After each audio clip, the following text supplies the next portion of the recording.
Thanks very much, Simon. There's a lot of negative news on the job front these days. But whether you're directly affected or just want to be more prepared for what may come next, what can you do to turn your employment prospects around? More Kiwis are out of work. The latest data confirming just how tough it is. With unemployment... The economic doom and gloom right now is undeniable. Squeezed. 10,000 people lost their jobs in the first 3 months of the year. As this economic cycle churns, jobs are the casualties. But whether you're facing redundancy or want to be more prepared for what's next, recruitment experts say there are things you can do now. So, what are they, and do they apply to you? And for more on this, we're joined by recruitment expert Shannon Barlow. Nice to see you, Shannon. You're on the front line of employment. How bad is it out there at the moment? It's definitely a time when people will be thinking, look, I'm just trying to get through, survive through this cost of living crisis, and now I've got to worry about whether or not I'll be able to keep my job. So Shannon, if it's been a year or 10 since you've dusted off the CV, what's changed in that time that we all need to know now? First up, a good rule of thumb is to keep your work history to, say, the last 5 years or so. So people don't need to know that you went to Geraldine High School and your first job was at the Berry Barn Bakery or babysitting. But what they do want to see is the achievements or perhaps the value adds that you can give. So you've really got to show off a little bit. So think about the situation that you're likely to be in more competition. So you really need to go out there and to show the things that you can offer a new employer that perhaps those others don't have. I think some of the other things that have changed is the presence of social media. So definitely if you're in a white-collar role, there's an expectation that you'll have a LinkedIn profile. And really this needs to be more than just a carbon copy of your CV. So show how you're able to connect and engage with others in your industry.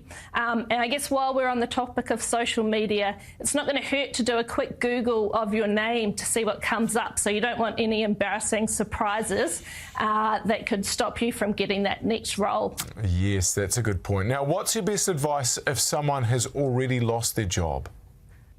Yeah, so it's a really tough situation, and I think that the best advice is first off to go easy on yourself. So, you know, your career can make up a really big part of your feelings of self-worth. So if you do lose your role, it's really easy to get a bit down on yourself, and your self-esteem can take a massive hit. So I like to suggest to think of it as if a friend was in that same position.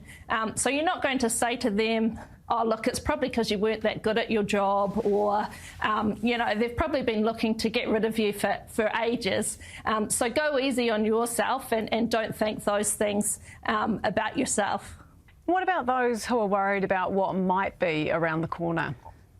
Yeah, I think the best thing for this is to face it front on. So have a really direct discussion with your manager. So there's no point in worrying about what might happen or if your job's at risk if that's not the case. So just ask them if that is a possibility.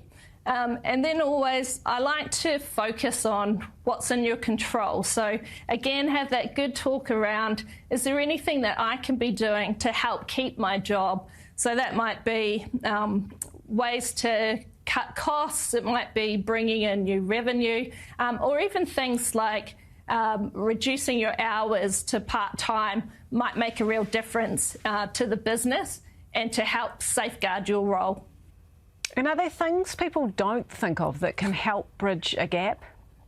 Yeah, so I think, you know, one of the other parts of advice is just to take that breath and not make any rash decisions, or to, you know, go out there and apply for anything and everything and try and take that first job. So take a breath first. And actually temping or contracting can be a really good way to keep the money coming through, and to buy you a little bit of time to work out what that right next step is, as well as being able to experience different businesses or organisations and to work out what you want to do from here.